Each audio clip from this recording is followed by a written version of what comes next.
What's very interesting about the sorts of people who come forward to look into their singing is very usually there is huge doubt that surrounds their even wanting to try to do some singing, and they'll sit on the fence for a very long time before actually taking some steps. I mean, that's not all people, but a lot of people do sit on the fence and wonder if they could do it.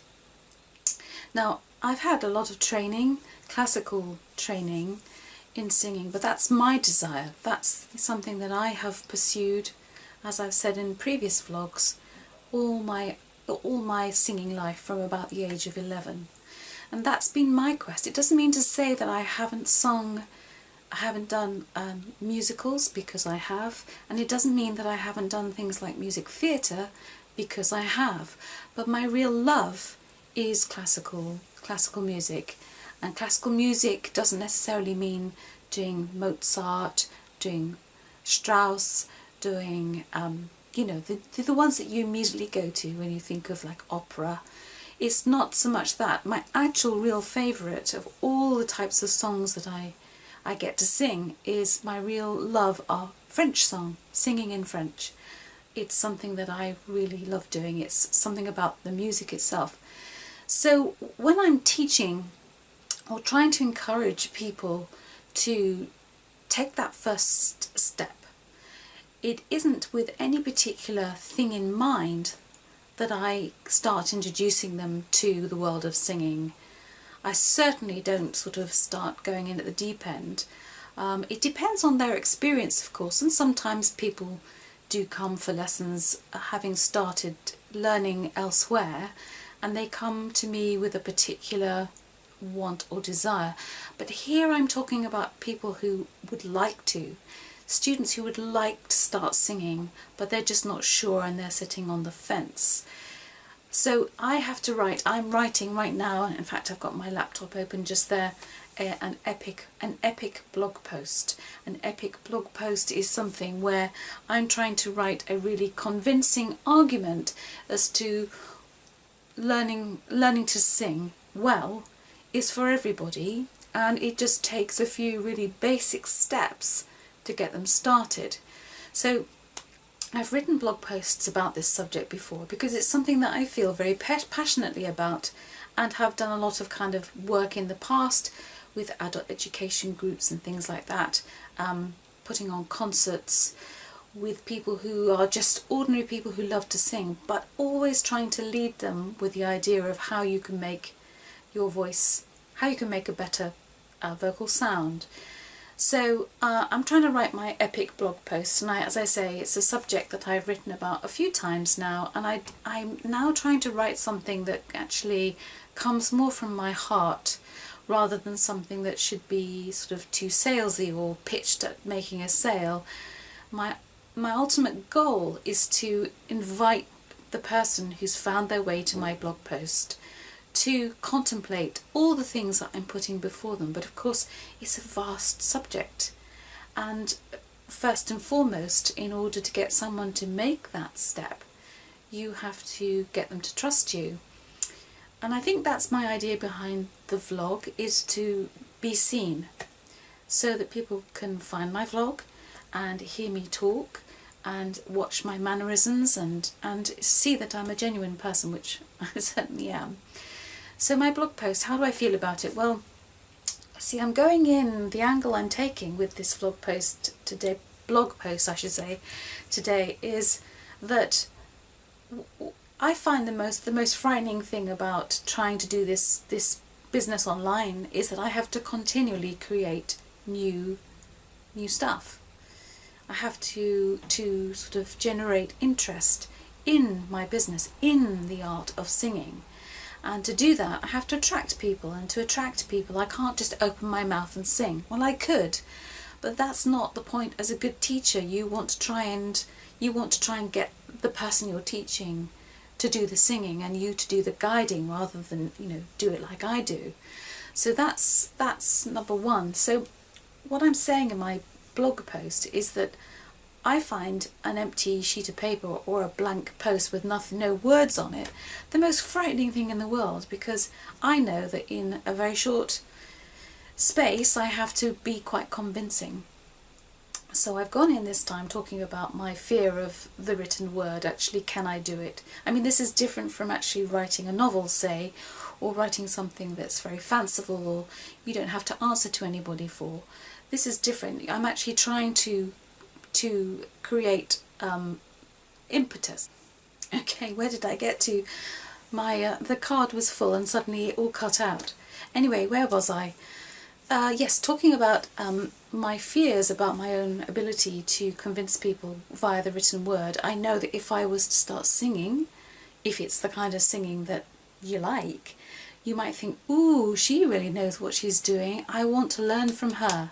Now that has happened to me, and this is a very different route because it has to be set up very differently. So my blog post starts talking about my fear about the written word, as I say, and then I'm asking whether the reader who's found their way to my blog post, can they empathise in terms of the fear I feel about my ability to write really interesting copy can be kind of the same as the kind of fear that people have about whether or not they can sing. And that's the angle I'm taking, because I really do believe that in order to find out if you can sing, you've got to take that first step. And I'm taking that step by doing my blog post and to a certain degree getting used to doing a vlog.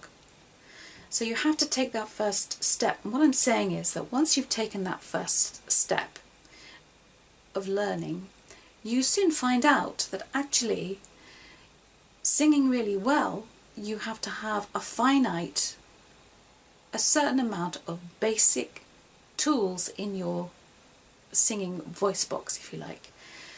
They're very simple, and I know I've said this before, but I'm going to say it absolutely point blank here. I know singers of my acquaintance, people who've been singing for years, still don't have these 5 basic tools convincingly in their toolbox.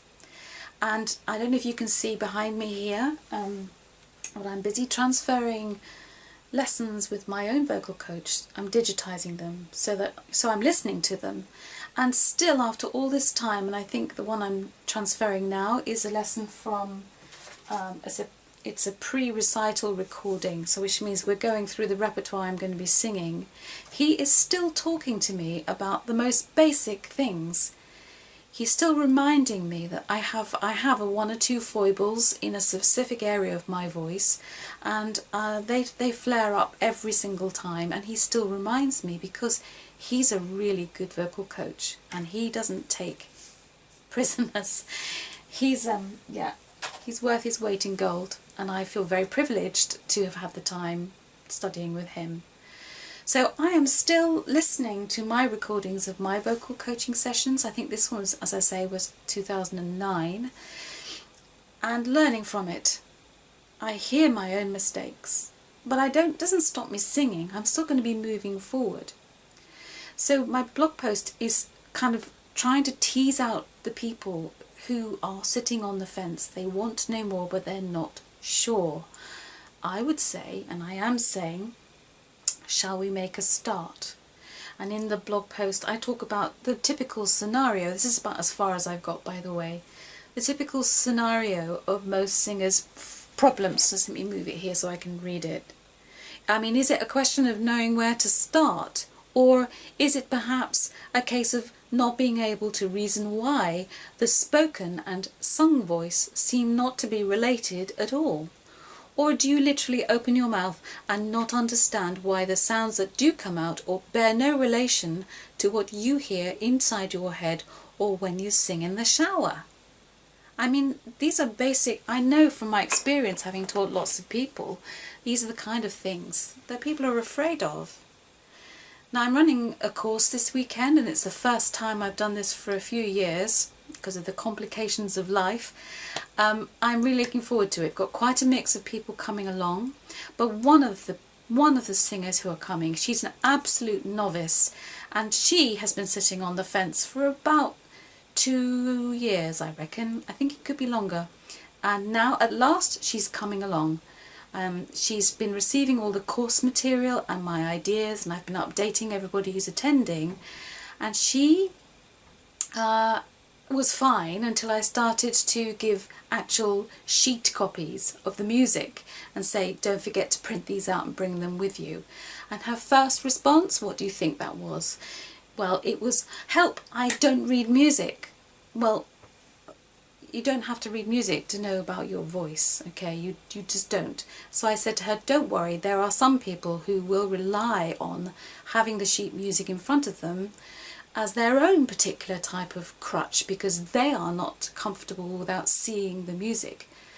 In my experience, it's almost easier to teach someone who has no ability to read music to actually learn about how to use their voice. It's interesting that, isn't it? And certainly the criticisms I'm receiving here on my recordings of my own voice lessons is that I'm too musical by half. I'm actually tripping myself up, which is true. I need to get out of my own way. So that's what my blog post, I'm just reminding myself is that's what I'm trying to say, that you have to make a start, and in making that start, provided you keep a nice open mind, you don't get too bogged down in actually what sounds do come out.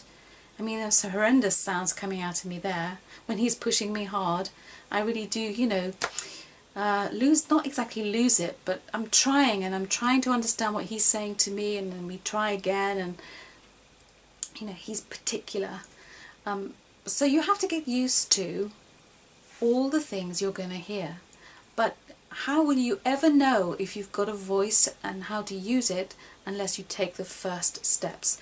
And what I'm saying in the blog post is that it couldn't be easier to make that beginning, and you'll feel so much better. They'll feel so much better once they've actually all got back together this weekend at the course and made a start. Now, this is the first course of this year, but I am running another course exactly the same for singers or people who are new to singing, who want to kind of ignite their passion, their quest for singing. And all the details and links to articles that I'm talking about or topics that I've talked about in this vlog, you'll always find them in the details below the video. If you just scroll down and look, I'll put any links to things in there, including the details on how to get to information about the course I'm going to be running again in October. It's kind of like a long weekend, alright, from the Friday evening right through to the Sunday afternoon. I think it's the first full weekend of October. So if you're interested, just click on the links, and thank you for listening and watching. And this has been very helpful to me actually in working out again what it is I'm trying to say in my epic blog post. Okay, when it's up, when my blog post is up, I'll definitely come back in and put another link to it in the details below. Okay, until next time, happy singing!